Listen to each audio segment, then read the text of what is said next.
Hello guys! Welcome back to my new channel, ang Linglish Channel.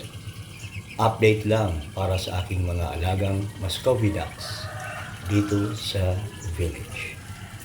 Part 3 na ito guys, dito sa teritoryo ni Achilles. Karugtong ng dalawang videos na in-upload ko na noong nakaraang araw.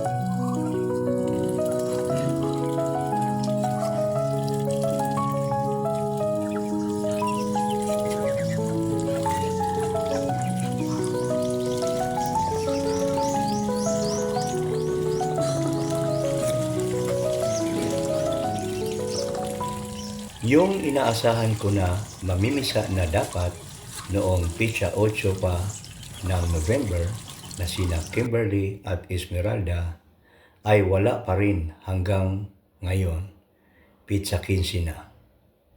Lumagpas na sa due date. Mukhang nabugok na lahat ang pinaglilimliman nila. Sayang kasi pangatlo na ito silang dalawa na nabigo sa kanilang pamimisa.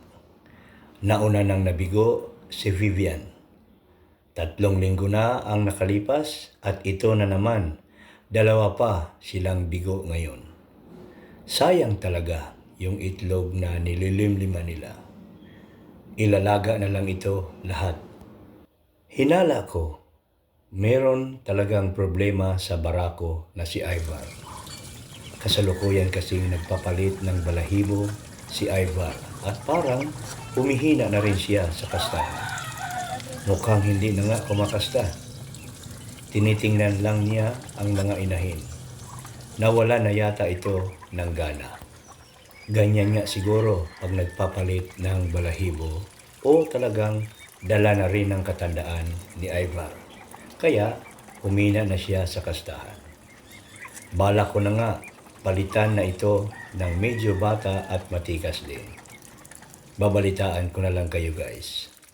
I-update ko na lang kayo sa mga susunod pang mga kaganapan at maaari pang magaganap dito sa The Lizard Village.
And that's it for today's vlog. Hanggang dito na lang muna ako guys. Samantala, Kung bago ka pa lang dito sa channel ko, please don't forget to like, share, comment, and subscribe. At pakipindot na rin ang notification bell para updated ka palagi sa lahat ng mga videos na i-upload ko.